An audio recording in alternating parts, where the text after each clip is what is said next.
हरे कृष्ण। सब श्रद्धालु भक्त मान को स्वागत करुच्ची, विनम्र प्रणाम करुच्ची। आज श्रीमद् भगवद गीता कार्यक्रम आरंभ करवा। आसतु प्रेयर करवा।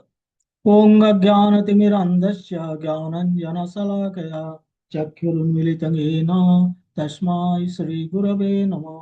नमो विष्णुपादाय कृष्णप्रेष्ठाय भूतले श्रीमते भक्तिवेदान्त स्वामिनिति नामिने। नमस्ते सारस्वती देवे गौरवाणी प्रचारिणे निर्विशेष शून्यवादी पाश्चात्य देशतारिणे। नमो महावदन्याय कृष्ण प्रेम प्रदायते कृष्णाय कृष्ण चैतन्य नामने गौरतुषे नमः। हे कृष्णा करुणा सिंधु दीनबंधु जगतपते गोपीश गोपिका कांत श्री राधा कांत नमस्तुते। तप्त कांचन गौरंगी राधे वृंदावनेश्वरी वृषभानुसुते देवी प्रणमामि हरिप्रिये। वाञ्छाकल्पतरुभ्यश्च कृपा सिन्धुभ्यैव च पतितानां पावनेभ्यो वैष्णवेभ्यो नमो नमः। जय श्री कृष्ण चैतन्य प्रभु नित्यानंद श्री अद्वैत गदाधर श्रीवासादि गौर भक्त वृंद। हरे कृष्ण कृष्ण कृष्ण हरे हरे हरे राम राम राम हरे हरे। ओम नमो भगवते वासुदेवाय। ओम नमो भगवते वासुदेवाय। ओम नमो भगवते वासुदेवाय। हरे कृष्णा। हमें श्रीमद् भगवद गीता तृतीय अध्याय कर्मयोग 33 नंबर श्लोक पर्यंत कंप्लीट करिचे। आज 34 नवा।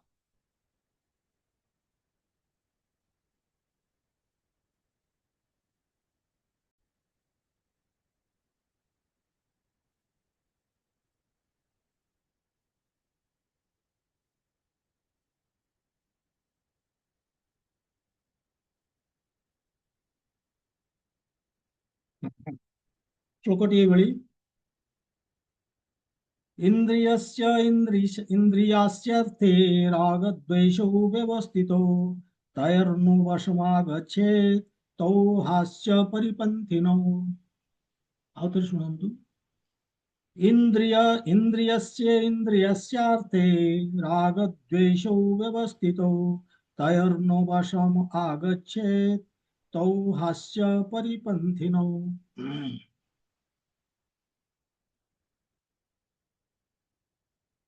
किए आवृत्ति କରିବାକୁ ଚାହୁଁଛନ୍ତି? ହ୍ୟାଣ୍ଡ ରେଜ୍ କରିପାରନ୍ତି।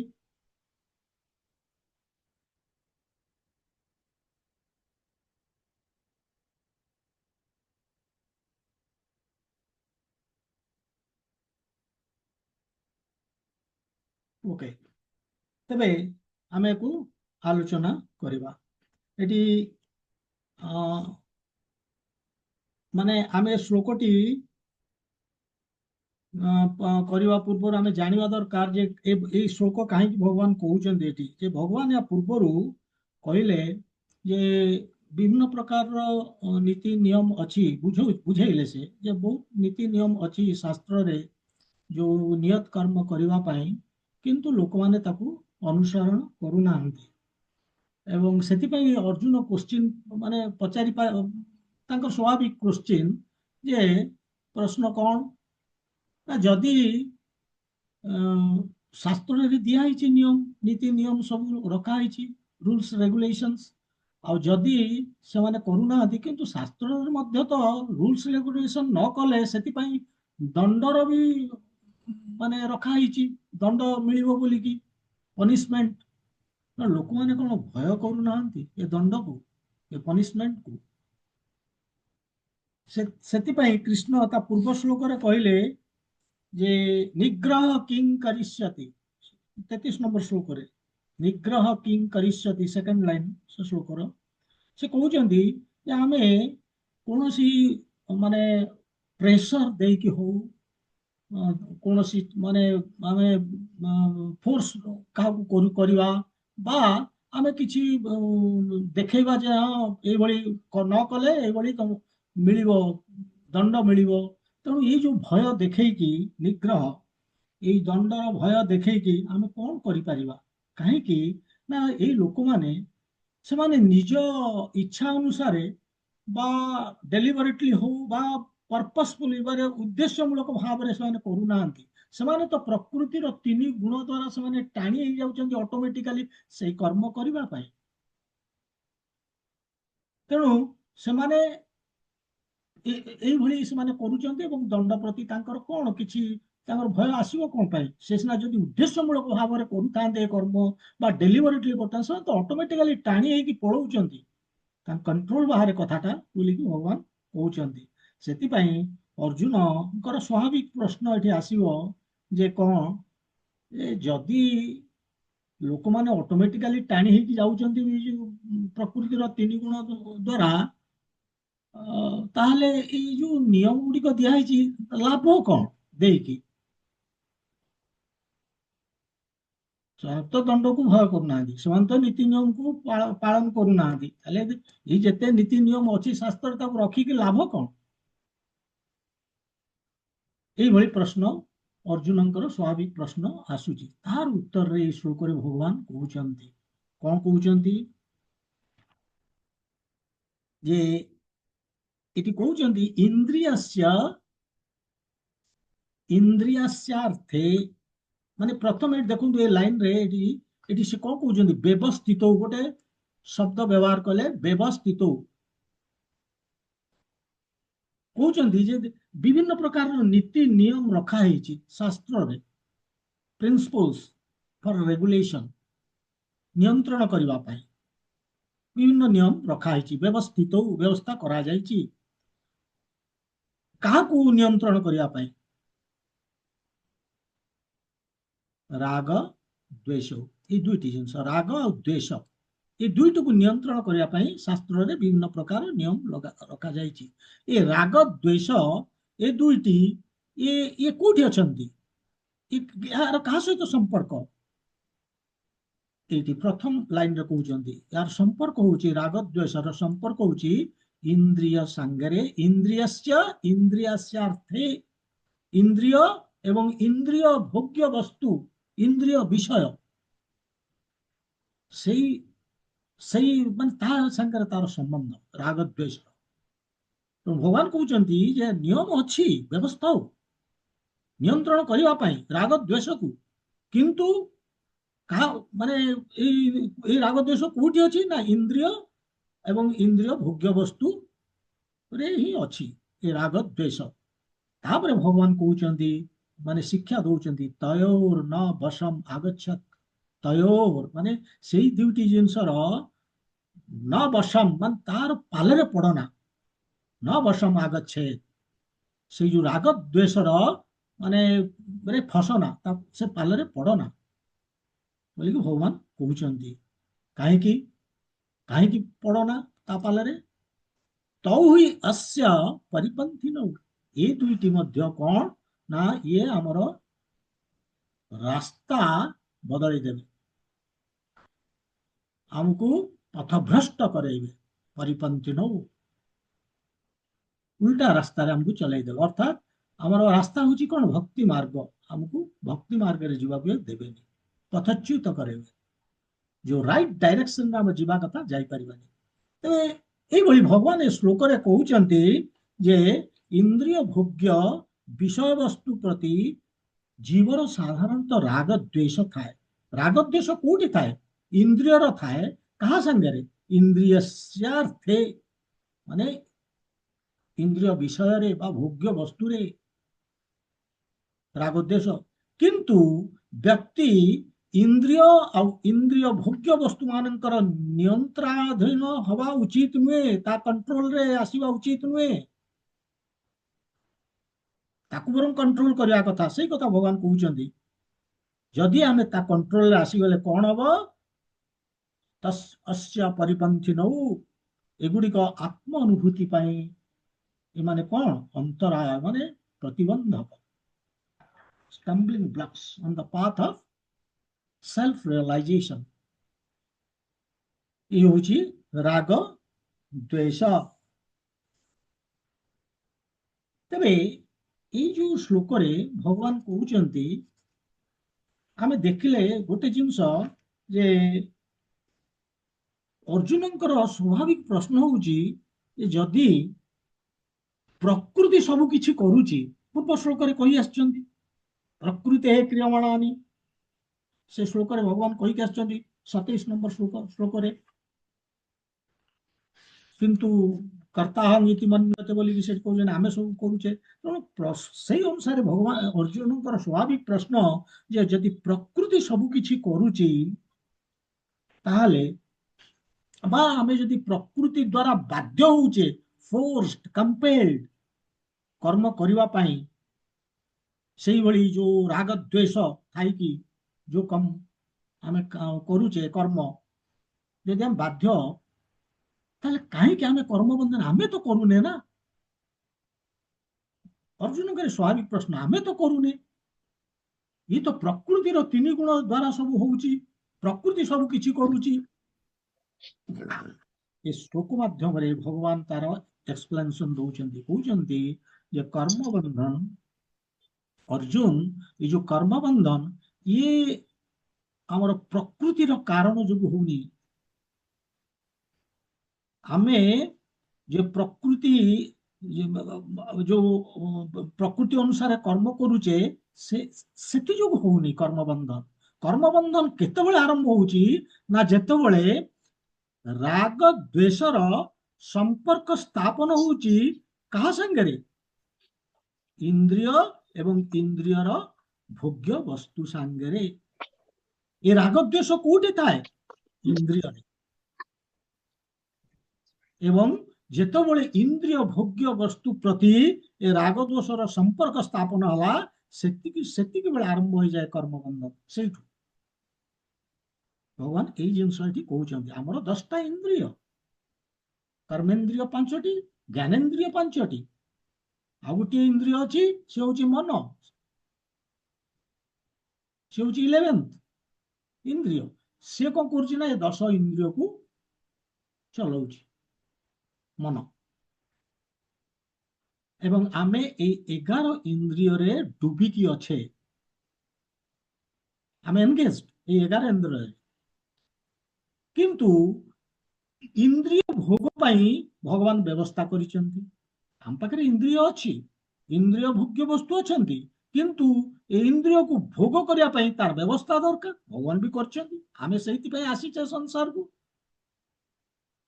ଏବଂ ଭଗବାନ ତାର ବ୍ୟବସ୍ଥା କରିଛନ୍ତି, ସେ ସଜେଇକି ରଖିଛନ୍ତି।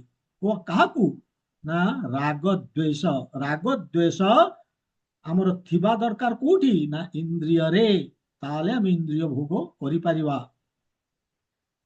ସେମାନେ ଇନ୍ଦ୍ରିୟ ସାଙ୍ଗରେ ତାଙ୍କର ସେମାନେ ଅଛନ୍ତି, ଇନ୍ଦ୍ରିୟ ସାଙ୍ଗରେ ରାଗ ଦ୍ୱେଷ ଭଗବାନ ତାକୁ ସଜେଇକି ରଖିଛନ୍ତି, ଆରେଞ୍ଜ କରିକି ରଖିଛନ୍ତି। ପ୍ରାଣୀ ମାତ୍ରେ ଯେବେଠୁ ଆମେ ସୃଷ୍ଟି ହେଲେଣି, ଏ ଶରୀର ଆମକୁ ଯେବେଠୁ ମିଳିଛି, ଇନ୍ଦ୍ରିୟ ମଧ୍ୟ ଅଛି, ଆଉ ତା ଭିତରେ ରାଗ ଦ୍ୱେଷ। ଏ ରାଗ ଦ୍ୱେଷ କଣ ତାକୁ ଆଗ ବୁଝିବା ଦରକାର। ଇଏ ହଉଛି ରୁଚି ଅରୁଚି, ଆସକ୍ତି ଅନାସକ୍ତି। ମାନେ ଉଦାହରଣ ସ୍ୱରୂପ ସପୋଜିଂ ଜଣେ ଯୁବକ, ସେ ତାକୁ ଦେଖାଗଲା ଟିକେ ଝିଅଟିଏ, ଯଦି ସୁନ୍ଦର ଝିଅଟିଏ, ହଁ ତାର ଆଟ୍ରାକ୍ସନ ଆସିଲା, ଆସକ୍ତି ଆସିଲା, ଏବଂ କହିଲା ଠିକ ଅଛି, ରୁଚି ଆସିଗଲା, ତାର ରାଗ।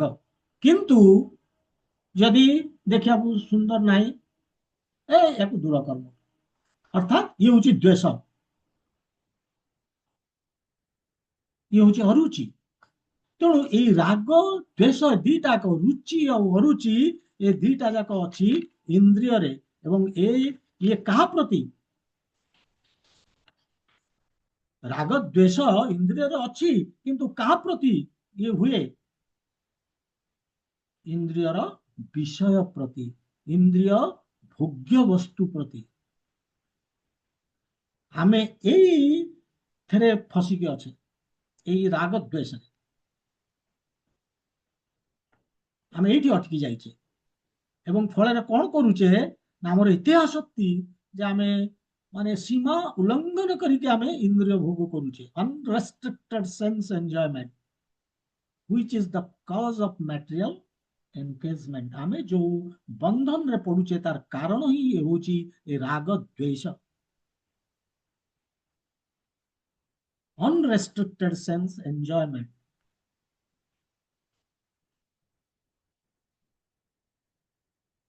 मैडम कौन करूची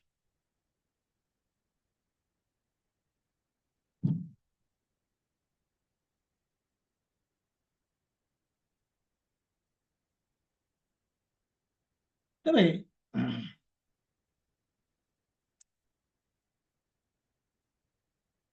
तो এই ভଳି ଆମେ ଦେଖିଲେ ଯେ unrestricted sense enjoyment माने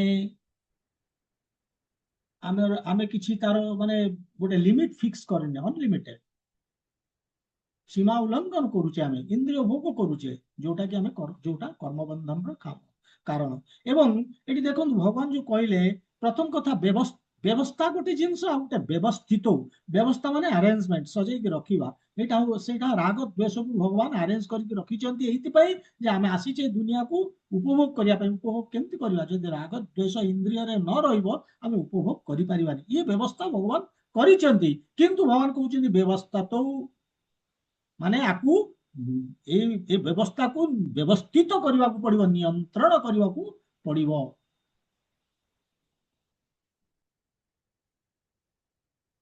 किछि नीति नियम को अनुसरण करिकि शास्त्र रे दिया जाइतबा नीति नियम को अनुसरण करिकि नियंत्रणाधीन बा नियंत्रण करने को हबो। आ जे ए नीति नियम को फॉलो करिवो अनुसरण करिवो जो प्रामाणिक शास्त्र रहिछि से शास्त्र अनुसार ये नीति नियम को अनुसरण करिवो ना से इंद्रिय भोग्य वस्तु प्रति आकर्षित हबो ना से जो कर्म बंधन रो पाल रे पड़िबो।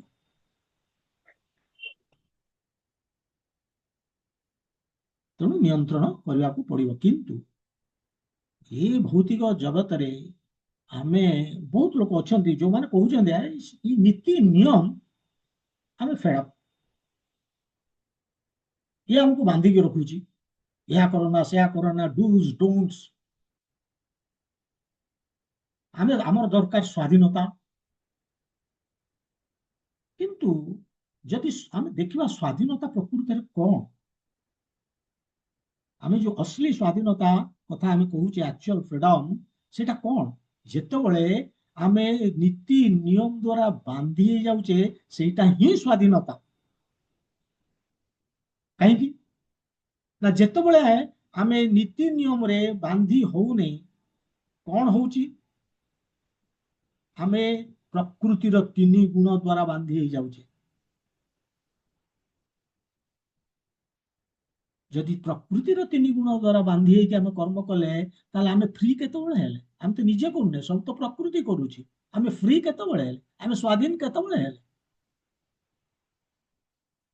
सेति पई आमे जदि तीन गुण माने तीन ए जो नियम रे आमे जदि बांधी हो जिबा बरम आमे स्वाधीन हो गले केमिति ना आमे तीन गुण जो प्रकृति रो तीन गुण रु आमे मुक्त हो गले हमको तीन गुण नचई पारिबनी हमको टाणी की नहीं पारिबनी आमे जदि नीति नियम अनुसार काम करूथुबा तेणु नीति नियम रे बांधी हबाटा हमर लॉस ऑफ फ्रीडम नुए इट एक्चुअल फ्रीडम हमें तीन गुण रु मुक्त हो गले हमको एक्चुअली कौन बांधी के रखुची व्हाट बाइंड्स अस राग द्वेष अनरेस्ट्रिक्टेड सेंस ग्रेटिफिकेशन माने आमे हमर हमर किछि हिसाब नाही उपभोग केमिति हम केते करबा कोन करबा हमर हिसाब नाही अकलनीय सेंस एंजॉयमेंट चली छ लिमिट नाही। तो भगवान कहउचंती जदि नीति नियम को अनुसरण करा जाए ताले जणे रिलैक्स्ड काहे ना ता ऊपर जो प्रकृति रो जो तीन गुण ता ऊपर प्रभाव पकेइबनी एक्ट करिवनी ताले से बांधी हबनी जदि भी से एक्ट करे भी से बांधी हबनी प्रकृति रो तीन गुण द्वारा कहीं से नीति नियम को अनुसरण करिकी कर्म करूची सेति भगवान कहउचंती सेकंड लाइन रे ଯେ ତୟର नो ବଶମ ଆଗଚ୍ଛେଦ, କାହାର? ସେଇ ଯୋଉ ରାଗ ଦ୍ୱେଷର, ସେଇ କର୍ମବନ୍ଧନର କାରଣ। ଯେକୌଣସି ଆସକ୍ତି ହଉଛି କର୍ମବନ୍ଧନର କାରଣ। ଆସକ୍ତି ହଉ ବା ତାର ଅପୋଜିଟ ଟା ବି ହଉ, ଦ୍ୱେଷଟା ବି ହଉ, ସେ କର୍ମବନ୍ଧନର କାରଣ। ଦ୍ୱେଷ ବି ଗୋଟେ ୱାନ୍ ସର୍ଟ ଅଫ୍ ଆସକ୍ତି। ନା ମୋର ଏଇଟା ଦରକାର ନାହିଁ, ଏଇଟା ମତେ ଭଲ ଲାଗୁନି, ଅରୁଚି, ଇଏ ବି ୱାନ୍ ଟାଇପ ଅଫ୍ ଆସକ୍ତି, ଏ ନେଗେଟିଭ ଆସକ୍ତି। ତେଣୁ ଭଗବାନ କହୁଛନ୍ତି ତାୟର ନ ବାସନ ଆଗଚ୍ଛେଦ, ତାର ପାଲରେ ଆମେ ପଡିବା କଥା ନୁହେଁ, ରାଗ ଦ୍ୱେଷର କଣ୍ଟ୍ରୋଲରେ ଆମେ ଆସିବା କଥା ନୁହେଁ। ସେ ଆମକୁ ନିୟନ୍ତ୍ରଣ କରିବା ଉଚିତ ନୁହେଁ, ଆମେ ତାକୁ ନିୟନ୍ତ୍ରଣ କରିବା। ଭଗବାନ କହୁଛନ୍ତି ଇନ୍ଦ୍ରିୟ ଯେଦିନ ପର୍ଯ୍ୟନ୍ତ ଆମେ ଭୌତିକ ଜଗତରେ ଅଛେ, ଉପଭୋଗ କରିବାକୁ ଆସିଛେ, ଶରୀର ଥିବ, ଇନ୍ଦ୍ରିୟ ରହିବେ ଏବଂ ଇନ୍ଦ୍ରିୟରେ ରାଗ ଦ୍ୱେଷ ମଧ୍ୟ ରହିବେ।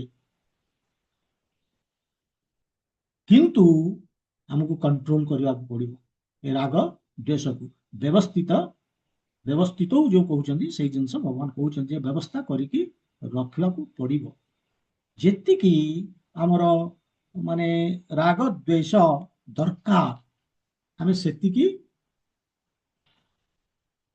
ରାଗ ଦ୍ୱେଷ ମାନେ ରୁଚି ଅରୁଚି, ଆସକ୍ତି ଅନାସକ୍ତି ଆମେ ରଖିବା, ସେତିକି ଯେତିକି ଆବଶ୍ୟକ। କେତେ ଗୁଡେ ଜିନିଷ ପ୍ରତି ଆମର ରାଗ ଦ୍ୱେଷ ରହିବ, କେତେ ଗୁଡେ ଜିନିଷ ପ୍ରତି। ଫର ଏକ୍ସାମ୍ପଲ ଖାଦ୍ୟ, ଖାଦ୍ୟ ପାଇଁ ଆମର ରହିବ ଆସକ୍ତି, ରହିବ ଏ ଖାଦ୍ୟ ସେ ଖାଦ୍ୟ, ଆସକ୍ତି ରହିବ। କିନ୍ତୁ ଭଗବାନ କହୁଛନ୍ତି ଯେ ଆମକୁ ଆସକ୍ତି ମାନେ ଆସକ୍ତି ତ ରହିବ, କିନ୍ତୁ ଭଗବାନଙ୍କୁ ୟାକୁ ଆମକୁ ଅର୍ପଣ କରିବାକୁ ପଡିବ, ନୈବେଦ୍ୟ। ଆମେ ଯେତେବେଳେ ଭଗବାନଙ୍କୁ ଅର୍ପଣ କରିବା, ସେ ପ୍ରସାଦ ହେଲା, ଏଟାକୁ କୃପା କହନ୍ତି ଭଗବାନଙ୍କର। ପ୍ରସାଦ ଅର୍ଥ ହଉଛି କୃପା। ତେଣୁ ଆମର ସେଇ ପ୍ରସାଦ ପ୍ରତି ଆସକ୍ତି ରହିବା ଉଚିତ। କିନ୍ତୁ ପ୍ରସାଦ ହବା ପୂର୍ବରୁ ସେଇ ଯୋଉ ଡେଲିସିୟସ୍ ଫୁଡ, ତା ପ୍ରତି ଆସକ୍ତି ଆମର ରହିବା ଉଚିତ ନୁହେଁ। ଭଗବାନଙ୍କର କହିବା ଉଦ୍ଦେଶ୍ୟ ହଉଛି ଯେ ଆମର ଆସକ୍ତି କାହା ପ୍ରତି? ମାନେ ପ୍ରସାଦ ପ୍ରତି। Without offering to the Lord ଆମର ସେଇ ଖାଦ୍ୟ ପ୍ରତି ଆସକ୍ତି ଆସିବା ଉଚିତ ନୁହେଁ। ଏହା ଭଗବାନ କହୁଛନ୍ତି। ଏ ହେଲା ପ୍ରଥମ, ଯେ ପ୍ରଥମ କଥା ଯେ ଆମର ରାଗ ଦୋଷ ରହିବ, କିନ୍ତୁ କାହା ପ୍ରତି ରହିବ? ତାହେଲେ ଭଗବାନଙ୍କୁ ଅର୍ପଣ କଲା ପରେ ସେ ଜିନିଷ ପ୍ରତି ଆମର ପ୍ରତ୍ୟେକ ଜିନିଷ ଆସକ୍ତି ରହିବ, ତାହେଲେ ସେଇଟା ଭଗବାନଙ୍କର କୃପା ହିସାବରେ ଆମେ ଗ୍ରହଣ କରୁଛେ। କିନ୍ତୁ ଯେତେବେଳେ ଆମେ ବିନା ଅର୍ପଣରେ ପ୍ରତ୍ୟେକ ଜିନିଷ ଗ୍ରହଣ କରୁଛେ ସେ ଏବଂ ତାକୁ ଆମେ ତା ପ୍ରତି ଆମର ଆସକ୍ତି ରହୁଛି, ତାହେଲେ ଆମେ କର୍ମବନ୍ଧନରେ ପଡୁଛେ। ପ୍ରପାତ ଆଉ ଗୋଟେ ଭଲ ସୁନ୍ଦର ଉଦାହରଣ ଦଉଛନ୍ତି, ବେଷ୍ଟ ଏକ୍ସାମ୍ପଲ ସେଟା ସେ ଦଉଛନ୍ତି। କଣ ତାଙ୍କର ଇଏରେ ଭାବାର୍ଥରେ ସେ କହୁଛନ୍ତି ଏ ଭୌତିକ ଜଗତ ଏଇଭଳି ତିଆରି ହେଇଛି ଯେ ଯୋଉଠି ମେନ୍ ଆଟ୍ରାକ୍ସନ ହଉଛି କଣ? ସେକ୍ସ ଲାଇଫଟା, ସେଟା ହଉଛି ମାନେ ସେଣ୍ଟର, ଏଇ ସଂସାରର କେନ୍ଦ୍ର ବିନ୍ଦୁ ହଉଛି ସେଇଗୁଟିକ। ପୁରୁଷର ସ୍ତ୍ରୀ ପ୍ରତି ଆକର୍ଷଣ ଏବଂ ସ୍ତ୍ରୀର ପୁରୁଷ ପ୍ରତି ଆକର୍ଷଣ, ଏଇ ହଉଛି ସଂସାର ଜୀବନର କେନ୍ଦ୍ର, ଆଉ କିଛି ନାହିଁ। ସେ କହୁଛନ୍ତି ଯେ ଠିକ ଅଛି, ଏ ତ ରହିବ, ସମସ୍ତେ ପ୍ରତ୍ୟେକଙ୍କର ଏଇ ଜିନିଷର ଶିକାର ସେମାନେ। କିନ୍ତୁ ସେ କହୁଛନ୍ତି ଯେ ନିୟମ ଅନୁସାରେ, ଶାସ୍ତ୍ର ଅନୁସାରେ ଆମର ସେକ୍ସ ଲାଇଫ ହବା କଥା, ଯୌନ ସୁଖ ଆମେ ପାଇବା ଶାସ୍ତ୍ର ଅନୁସାରେ। ସେ କହୁଛନ୍ତି ଯେ ଦର୍ଶନ ଆଉ ସ୍ପର୍ଶ, କୌଣସି ସ୍ତ୍ରୀର ଦର୍ଶନ ଏବଂ ସ୍ପର୍ଶ କେବଳ ବିବାହ ବନ୍ଧନ ପରେ। ଏଇ ଯୋଉ ଯୌନ ସୁଖ, ଇଏ ଆମର ଆବଶ୍ୟକତା ରହିଛି। ଏଇ ଯୋଉ କଣ ବଦ୍ଧ ଜୀବ ସେମାନଙ୍କର ଯୋଉ ପର୍ଯ୍ୟନ୍ତ ସେମାନଙ୍କର ଶରୀର ଅଛି, ଇନ୍ଦ୍ରିୟ ଅଛି, ଏ ଆବଶ୍ୟକତା ରହିଛି ଏ ସୁଖ। କିନ୍ତୁ ୟାକୁ ଭଗବାନ ଆଲାଉ କରୁଛନ୍ତି ଶାସ୍ତ୍ରରେ, ଯୋଉ ନିୟମ ଅନୁସାରେ। କେମିତି ଆଲାଉ କରୁଛନ୍ତି, ଅନୁମତି ଦେଇଛନ୍ତି? ମ୍ୟାରେଜ ଟାଇଜ, ବିବାହ ବନ୍ଧନ, ବିବାହ ଯଜ୍ଞ।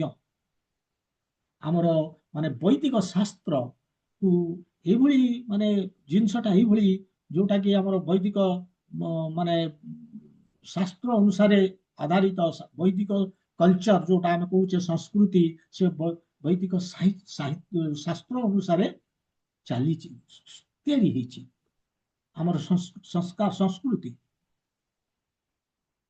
जहाँ को आम जदि ग्रहण करनेले ताले आमर जीवन रे सुख ही सुख एवं जीवन रे खुशी ही खुशी शांति ही शांति एवं संतोष आउ माने जीवन निश्चय मिल एवं ये विवाह यज्ञ आमको कौन करुची जे आमर जो यौन इच्छा ताकू नियंत्रण करुची रेगुलेट करुची जदि ये भली यज्ञर नथिबो कौन हबो संस्कृति रो अधपतन हबो जोटा कि आमे पाश्चात्य कंट्रीज हमर जो वेस्टर्न कंट्रीज सेठी आमे देखुचे तांकर बॉन्ड बोली गोटे जिनिस नाही बिटवीन वाइफ एंड हस्बैंड जो आमर जेमती गोटे बंधन गोटे जिनिस रही स्वामी स्त्री रो विवाह बंधन रे आमे आसुचे सेमिति तांकर नाही सेमाने तांकर सेमाने अनरेस्ट्रिक्टेड सेंस एंजॉयमेंट सीमा उल्लंघन करिकी खाली निज स्त्री सहित नुहे निज स्त्री को छाड़ीदेले अन्य मान सांगे सेमती स्त्री मान अन्य पुरुष मान सांगे तेणु स्वामी अन्य स्त्री मान संग करुची एवं स्त्री अन्य पुरुष मान संग करुची ये होची माने अवैध वा अवांछित संपर्क एवं अनियंत्रित इंद्रिय भोग इंद्रिय सुख जोटा कि चेतना को भ्रष्ट करे कलुषित करे आमर चेतना भगवान सही जिनसटा को कहउचंती नियंत्रण करिवा पाई ए विवाह यज्ञटा को एभली तयारी कराइछि जे कोन होउछि ना आम संस्कृति रे विवाह यज्ञ अग्नि रो सामने रे साक्षी रखिकी अग्नि को खाली अग्नि नुह in presence of many people बहुत लोक थिबे सेठी साक्षी रखिकी स्वामी स्त्री दुई जन जाओ पुरुष स्त्री से माने शपथ नउचंती जे उभय प्रति माने पवित्र निर्मल शुद्ध सती हेबे they will be chaste to each other एवं सेही प्रतिज्ञा रे से माने बांधी होउचंती ताकू कहंती बंधन विवाह बंधन यज्ञ एवं सेमानंकर सेमाने तांको अलाउ करा गला या द्वारा जे सेमानंकर सेक्स लाइफ सेमाने सेक्स प्लेजर सेमाने करि परिबे केवल ए मैरिज कंडीशन रे एवं that is also restricted to begetting Krishna consciousness children Krishna चेतनशील संतान पाइबा पाई से तार भीतर भी सीमाबद्ध रहिबो किंतु बेले बेले ग्यारंटी न थाए जदिओ विवाह यज्ञ कराइछि मैरिज टाइज कराइछि किंतु ग्यारंटी नहीं जे से माने तांकर अन्य स्त्री प्रति अट्रैक्शन आसीबनी क्वाइट नेचुरल आसी पारे सेति पाई भगवान कहउचंती हमको कृष्ण कैंद्रिक हवा को पड़ो सब एक्टिविटीज आम जहाँ कर्म करुचे कृष्ण आम करवा आमर जहाँ शक्ति कृष्ण ताल कौन हम ना ऑटोमेटिकली ये जो आम कहूचे ग्यारंटी नहीं से आम बंची जीवा तेणु यही भगवान कहले जे नियंत्रण करने को पड़ो आमको बुझा पड़ो जे जो इंद्रिय भोग जिनस इंद्रिय सुख जिनस तार लिमिट रही हमर इंद्रिय अच्छी इंद्रिय भोग्य वस्तु अच्छी किंतु हमको रेगुलेट करिया पड़ो नियंत्रण करने को पड़ो नियम अनुसार शास्त्र रे दिया जाइतिबा नियम अनुसार नहला माने हमर चेतना को पूरा कलुषित करदेवे टाणी की नहीं कि से लोक को भक्ति मार्ग रु पथच्युत करदेवे तार आत्म अनुभूतिर पथरु ताकू हटेई देवे बाहर कर देवे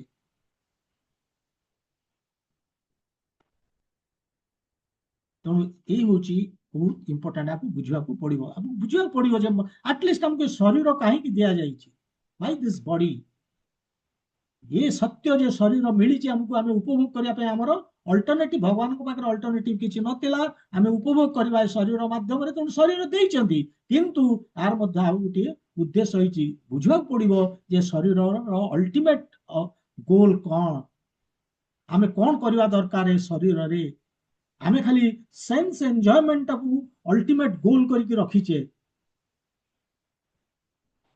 किंतु माने सेंस एंजॉयमेंट अल्टीमेट गोल नुहे शरीर जदि ही था ताहले मत कहतु कहीं आमे we are not able to enjoy to an unlimited extent हम तो सब बेले माने जहाँ एंजॉय करुचे पूरा किंतु आमे अनलिमिटेड एक्सटेंट पर्यंत एंजॉय करि पारुने हमर इंटेंशन रखीचे अनलिमिटेड एंजॉयमेंट करिया पई किंतु आमे करि पारुने उदाहरण स्वरूप धरंतु गोटे छोट उदाहरण नवा जे आपन पाखरे गोटे आपन जो प्रिय खाद्य जोटा आपन को आपन पाखरे थुआ आइछि एवं जड़े आपन को सर्व कर प्रथमे देइचंदी आपन को प्लेट रे दी चार चामच देइचंदी आपन खाउचंदी बहुत बढ़िया लागला भी एवं पुणी आउ आउ से कहूछ अरे आपन this is your favourite dish take more पुणी आउ दी चार पुणी दउचंदी पुणी ताकू नउचंदी पुणी आउ थरे को भी ताकू रिक्वेस्ट करके दउचंदी बारंबार करी 5-7 थर परे से लोक कोन कहूची अरे नाइ टू मच हे गो आउ दरकार ना I can take anything more why जदि आम अनलिमिटेड आम एंजॉयमेंट करवा कथा आम तो एंजॉय करूले कहीं सडनली आम बंद हो गला कहीं ना शरीर is not meant for that this is the proof आमर ये शरीर से अनलिमिटेड इंद्रिय भोगर उद्दिष्ट नुहे ये शरीर हूँ गोटे जान इट्स ए वेहिकल जो जान को आम व्यवहार करी जो वेहिकल को आम व्यवहार करी आम चली जावा कोठी की बैक टू गॉड हेड भगवत धाम आमर ये शरीर हूँ गोटे माध्यम जो माध्यम रे आमर आत्म अनुभूति हम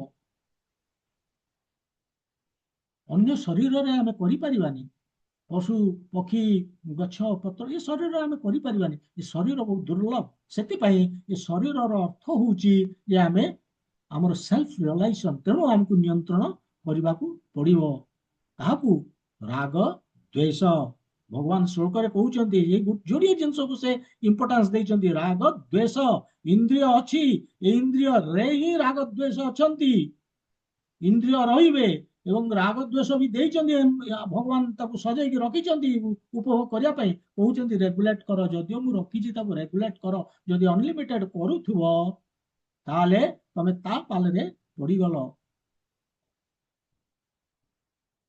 रेगुलेट कर ना सी तुमको कंट्रोल करवा आरंभ कर पाले पड़ा जदि ता पाले पड़गल कौन हम से भगवान सेकेंड लाइन रे कहते लास्ट तौ तौ ही अस्य परिपंथिनौ से दीटा जाक जो ता पाले आम पड़गले कार राग द्वेष रुचि अरुचि आसक्ति अनासक्ति जहाँ कहचे आम ता पाले जदि आम पड़गला ताले आम कौन हम आम जीवन रो सिद्धि पाइबा बंद हो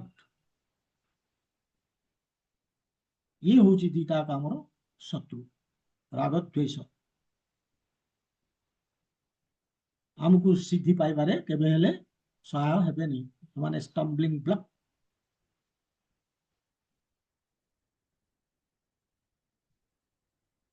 तो ये भगवान कहले किंतु ये तो सत्य जे आसक्ति आमर माने जो आसक्ति हो आमर जो रुचि अरुचि जो दीटा जिनस हो आमर अनलिमिटेड हवा कथा नुहे हमको नियंत्रण करने को पड़ो किंतु से नियंत्रण नियंत्रण पाई मध्य बेले बेले आमर आसक्ति बहुत दिखाई शास्त्र कहुई आपको रेगुलेट करके आम एंजॉय करवा तेणु आम करवा ये करू करू से नियंत्रण प्रति मध्य आसक्ति आसी जाउची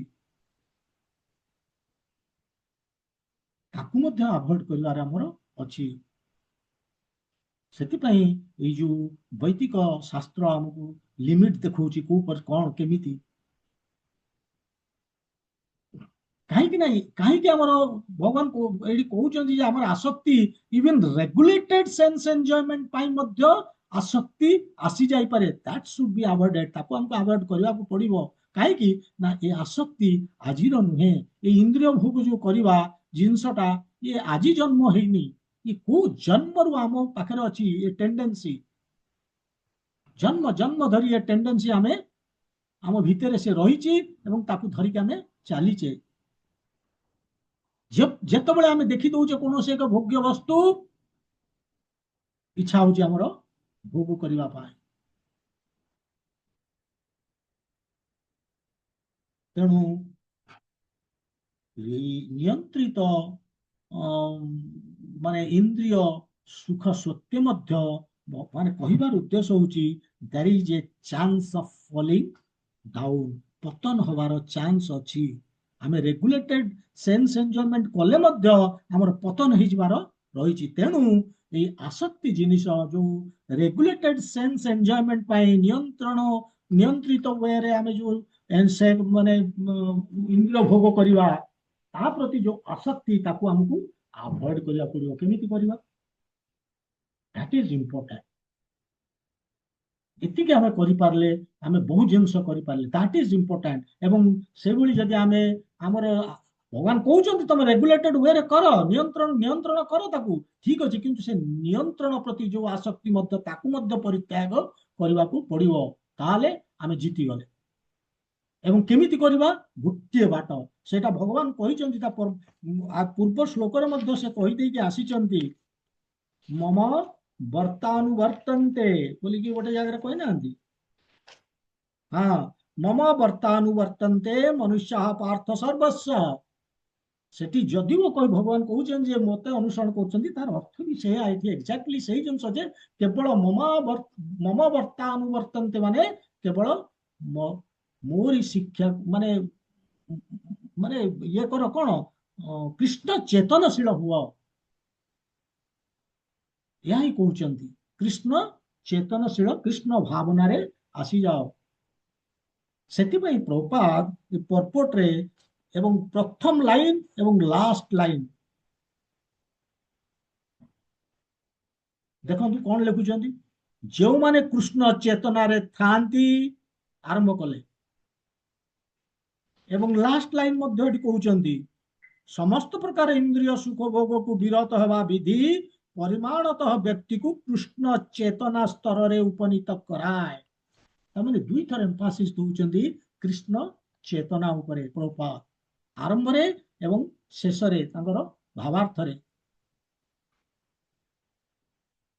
କହିବାର ଉଦ୍ଦେଶ୍ୟ କାହିଁକି କହୁଛନ୍ତି ନା, ଏଇଥିପାଇଁ କହୁଛନ୍ତି ଯେ ଯଦିଓ ଆମେ ରୁଲସ ରେଗୁଲେସନ ଆମେ ଅନୁସରଣ କରିକି ନିୟନ୍ତ୍ରଣ କରିବା, ତା ପ୍ରତି ଆମର ଆସକ୍ତି ଆସିଯାଇପାରେ।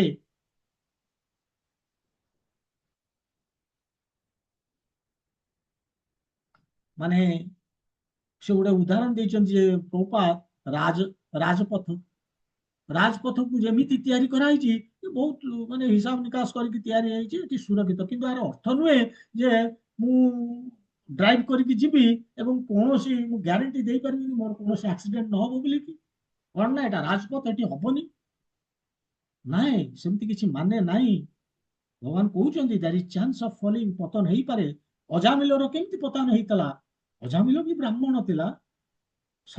ଶାସ୍ତ୍ର ପ୍ରତ୍ୟେକ ଦିନ ସେ ବୈଦିକ ଶାସ୍ତ୍ର ପଠନ କରୁଥିଲା, ପଢୁଥିଲା, ଜାଣିଥିଲା। ଅଜାମିଲ ଧାୟତ ବିଷୟାନ ପୁଂସ, ଖାଲି ଦେଖିଦେଲା ସେ ଗୋଟେ ଇନ୍ଦ୍ରିୟ ଭୋଗ୍ୟ ବସ୍ତୁ, ତାକୁ ଖାଲି ନଜର ପଡିଗଲା, ଭାବିବାକୁ ଆରମ୍ଭ କଲା ଏବଂ ସଙ୍ଗସ୍ତେଷୁ ଉପଜାୟତେ, ସେଇଠୁ ତାର ଆରମ୍ଭ ହେଇଗଲା ଆସକ୍ତି, ଯୋଉଟା କି ପତନର କାରଣ ହେଲା। ତାର ନିଜ ପରିବାରକୁ ସେ ମାନେ ସ୍ତ୍ରୀକୁ ଛାଡିଲା, ବାପାକୁ ବ୍ୟବହାର କଦର୍ଯ୍ୟ କଲା, ପିଲାମାନଙ୍କୁ ପଚାରିଲାନି, ସେଇ ବେଶ୍ୟାକୁ ସେ ନେଇକି ଘରେ ଆସିକି ସେ ଉପଭୋଗ କରିବା ଆରମ୍ଭ କଲା, ତାର ପତନ ହେଇଗଲା। କିନ୍ତୁ ସେ ସବୁ ନିୟମ ପାଳନ କରୁଥିଲା ଶାସ୍ତ୍ର ଅନୁସାରେ। ସେଥିପାଇଁ ଆମର ଆମେ ନିୟନ୍ତ୍ରଣ କରିକି କଲେ ମଧ୍ୟ ଆମର ଆସକ୍ତି ଆସିଯାଏ, ସେ ନିୟନ୍ତ୍ରଣ ପ୍ରତି ଆମର କଣ୍ଟ୍ରୋଲ ରହେନି। ସେଥିପାଇଁ ପ୍ରଭୁପାଦ କହିଛନ୍ତି there is a chance of falling down. ଏଇ ଯୋଉ ପର୍ପୋଟରେ ଭାବାର୍ଥରେ। ତେଣୁ ଅଜାମିଲ ଯେତେ ନିୟମ କରୁ ୟମ ନିୟମ ସବୁ ପାଳନ କରୁଥିଲା ସେ, କିନ୍ତୁ still he fell down। ତେଣୁ କେବେ ହେଲେ ଭାବନା ଯେ ତମର ମଧ୍ୟ ଏଭଳି ଦୁର୍ଘଟଣା ହବନି। ତେଣୁ ସେଥିପାଇଁ ସେ କହୁଛନ୍ତି we have to do Krishna ଅର୍ପିତ କର୍ମ। ଆମକୁ କଣ କରିବାକୁ ପଡିବ? କୃଷ୍ଣ ଚେତନା ଅର୍ଥ କଣ? এই ଗୋଟିଏ ବାଟ, ଯୋଉ ବାଟରେ ଆମର ଆସକ୍ତି ପ୍ରତି ଆମର ଆସକ୍ତି ଆସିବ ନାହିଁ। ଆମେ ଯେତେବେଳେ କୃଷ୍ଣ ଅର୍ପିତ କର୍ମ କରିବା, ଯାହା କରୁଛେ ଯୋଉ କର୍ମ କରୁଛେ କୃଷ୍ଣଙ୍କୁ ଅଫର କରିକି, କାହିଁକି ନା ଦୁନିଆରେ ମୋର ବୋଲି କିଛି ନାହିଁ, ସବୁ କୃଷ୍ଣଙ୍କର। ଏ ମନ, ଏ ବୁଦ୍ଧି, ଏ ଶରୀର ସବୁ, ତେଣୁ ଏ ଶରୀର କୃଷ୍ଣଙ୍କ ପାଇଁ, ମନ କୃଷ୍ଣଙ୍କ ପାଇଁ, ବୁଦ୍ଧି ତାଙ୍କରି ପାଇଁ। ତେଣୁ ସବୁ କର୍ମ କରିବି କୃଷ୍ଣଙ୍କର ସନ୍ତୁଷ୍ଟି ପାଇଁ। ତାଙ୍କର କେବଳ କୃପା ହିଁ ମତେ ବଞ୍ଚେଇ ଦବ କୋଉଥିରୁ? କର୍ମବନ୍ଧନରୁ। ତା ନହେଲେ ଏ ରାଗ ଦ୍ୱେଷରୁ ଆମକୁ ମାନେ ବାହାରିବା ବା ରାଗ ଦ୍ୱେଷରୁ ଉଭରିକି ଉପରକୁ ଆସିବା ଏତେ ସହଜ ନୁହେଁ, ମୁକ୍ତ ହେଇପାରିବାନି ଆମେ। ଏ ରାଗ ଦ୍ୱେଷ ଇନ୍ଦ୍ରିୟରେ ଅଛି, ରହିଥିବ। କେବଳ ରାଗ ଦ୍ୱେଷକୁ ଯଦି ଆମେ ଭଗବାନଙ୍କ ତରଫ ନେଇ ଚାଲିଲେ ସେ ଆସକ୍ତିକୁ, ତାହେଲେ ଆମେ ଜିତିଯିବା। ରାଗ ଦ୍ୱେଷ କଣ? ରୁଚି ଅରୁଚି। ତେଣୁ ଭଗବାନଙ୍କର ଆମେ ଯେତେବେଳେ କୃଷ୍ଣ କୈନ୍ଦ୍ରିକ ହବା, ରୁଚି ଅରୁଚି ମଧ୍ୟ କୃଷ୍ଣଙ୍କ ପାଇଁ। ଏଇଟା କୃଷ୍ଣଙ୍କୁ ଭଲ ଲାଗିବ ଦେବି, ଏଇଟା କୃଷ୍ଣଙ୍କୁ ଭଲ ଲାଗିବନି କରିବିନି। କେବଳ ଯେ ଏଇ ଯୋଉ ରୁଚି ଅରୁଚି ଆମେ କହୁଛେ ରାଗ ଦ୍ୱେଷ, ଇଏ ଯେ କେବଳ ବଦ୍ଧ ଜୀବ ଆମ ଭଳି ବଦ୍ଧ ଜୀବଙ୍କର ଅଛି ତା ନୁହେଁ। ଏ ବି ଯୋଉମାନେ ଲିବରେଟେଡ ସୋଲ, ଯୋଉମାନେ ସେମାନେ ମଧ୍ୟ ତାଙ୍କ ପାଖରେ ବି ଅଛି ରାଗ ଦ୍ୱେଷ, ସେମାନେ ବି ଏହାର ଶିକାର। କିନ୍ତୁ ସେମାନେ ଏ ରାଗ ଦ୍ୱେଷକୁ ଭଗବାନଙ୍କ ସେବାରେ ଲଗେଇ ଦଉଛନ୍ତି।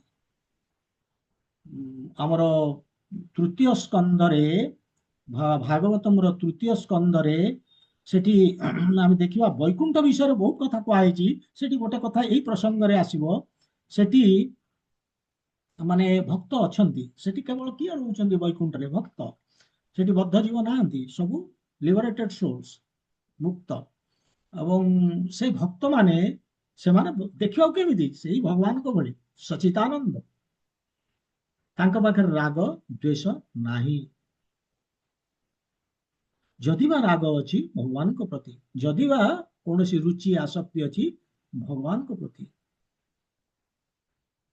କିନ୍ତୁ କୌଣସି ଭୋଗ୍ୟ ବସ୍ତୁ ପ୍ରତି ତାଙ୍କର ସେଠି ନାହିଁ। ଆର ଅର୍ଥ ନୁହେଁ ଏଠି ଭୋଗ୍ୟ ବସ୍ତୁ ନାହିଁ, ସେଠି ଫାର୍ଷ୍ଟ କ୍ଲାସ ହାଇ କ୍ଲାସ ଭୋଗ୍ୟ ବସ୍ତୁ, ସୌନ୍ଦର୍ଯ୍ୟ, ଖାଦ୍ୟ, ପାଣି, ପବନ, ଗନ୍ଧ, ସବୁ ପ୍ରତ୍ୟେକ ଜିନିଷ, ସ୍ପର୍ଶ, ସବୁ ସ୍ୱାଦ, ରସ, ସବୁ ଏଭ୍ରିଥିଙ୍ଗ ବୈକୁଣ୍ଠରେ ହାଇ କ୍ଲାସ, ଫାର୍ଷ୍ଟ କ୍ଲାସ, ଯାହାକୁ ଦେଖିଲେ ଆମେ ମରିଯିବା ସିଧା। ମାନେ ତାରି ପାଇଁ କେମିତି ପାଇବା ତାକୁ?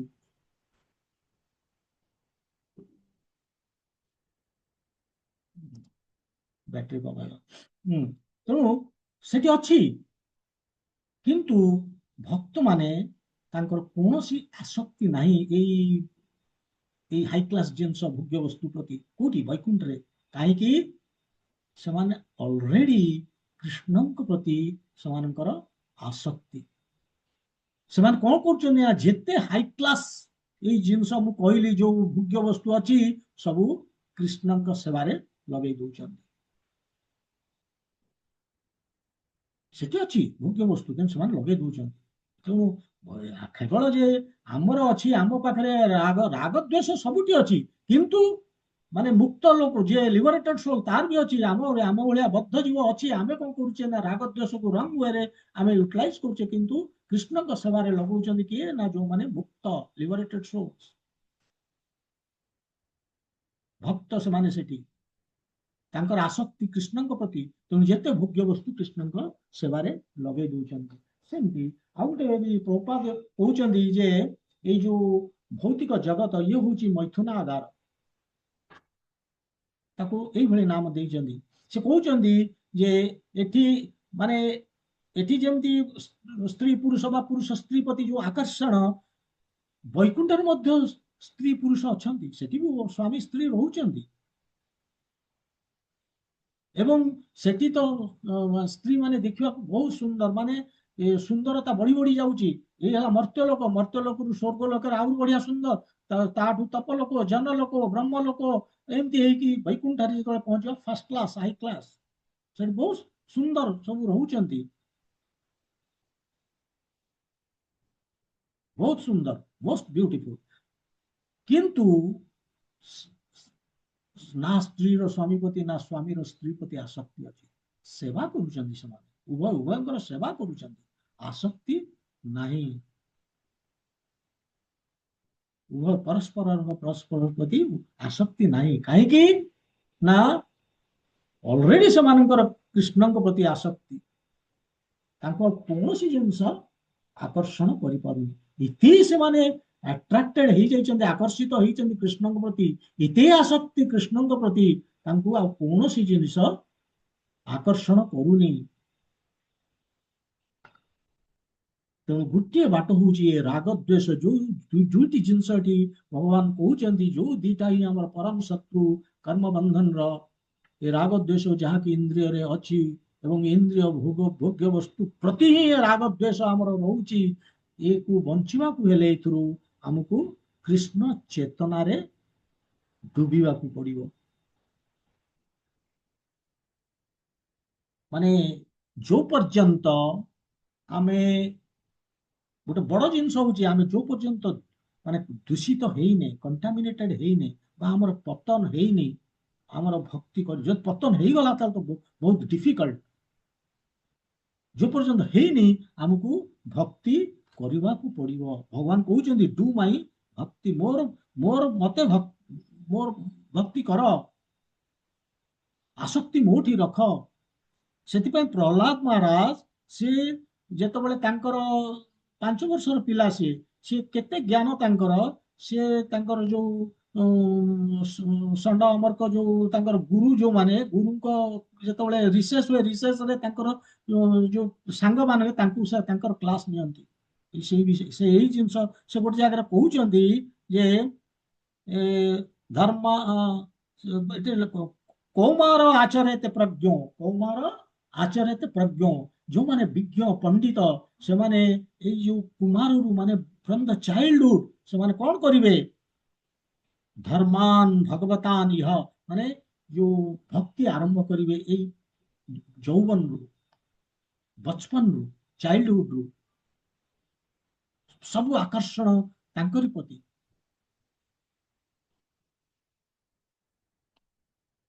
କାହିଁକି ନା ଯଦି ଆକର୍ଷଣ ତାଙ୍କ ପ୍ରତି ରହିବ, ଏବଂ ସବୁ ଜିନିଷ ଆମେ କଣ କରିପାରିବା ନା ତାଙ୍କର ସେବାରେ ଆମେ ଲଗେଇ ପାରିବା, ଆମେ କାମ କରି, ସବୁ କର୍ମ ଆମେ ତାଙ୍କର ପ୍ରେମମୟ ସେବାରେ ନିଯୁକ୍ତ ହେଇପାରିବା। ତାହେଲେ କଣ ହବ ନା ସେଇ ଯୋଉ ଆସକ୍ତି ଭଗବାନଙ୍କ ପ୍ରତି ଆମକୁ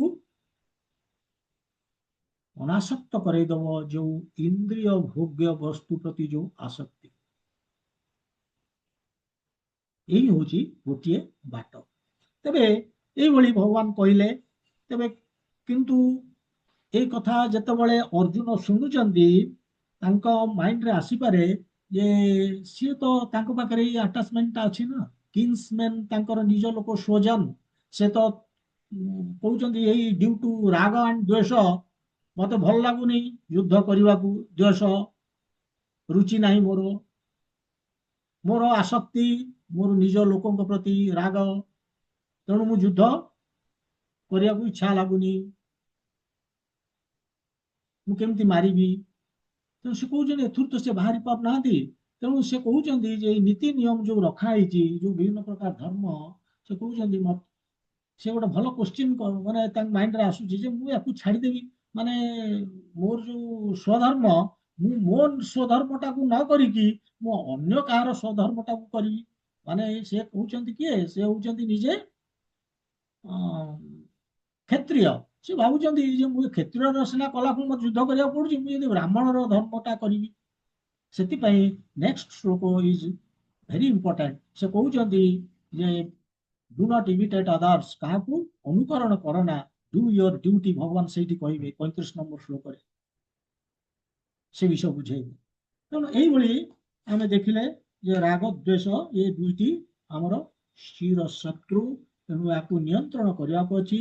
କିନ୍ତୁ ଭଗବାନ କହୁଛନ୍ତି, ମାନେ ପ୍ରପାଦେ ତାଙ୍କ ପର୍ପଟରେ ଏମ୍ଫାସିସ୍ ଦେଇଛନ୍ତି ଯେ ବେଳେ ବେଳେ ଆସକ୍ତି ଆସିଯାଏ, ନିୟନ୍ତ୍ରଣ କଲେ ମଧ୍ୟ এই ନିୟନ୍ତ୍ରଣ ପ୍ରତି ଆସକ୍ତି ଆସିଯାଏ। ତେଣୁ ଆମକୁ କୃଷ୍ଣ ଚେତନାଶୀଳ ହେଲେ ସେ ହଉଛି ବେଷ୍ଟ ବାଟ। ଆମର ଆଟ୍ରାକ୍ସନ ଯଦି ପ୍ରତ୍ୟେକ ଜିନିଷର ପ୍ରତ୍ୟେକ କର୍ମର ଆଟ୍ରାକ୍ସନ ଆକର୍ଷଣ ଆମେ କୃଷ୍ଣଙ୍କ ପାଖରେ ରଖିବା, ଅଟୋମେଟିକାଲି ଆମର ଯୋଉ ଆକର୍ଷଣ ରହିଛି ଭୋଗ୍ୟ ବସ୍ତୁ ପ୍ରତି ସେ କମି କମି ଚାଲିଯିବ।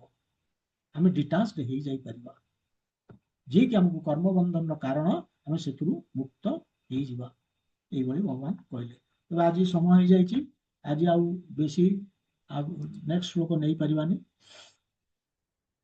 ରହିବା। ହରେ କୃଷ୍ଣ।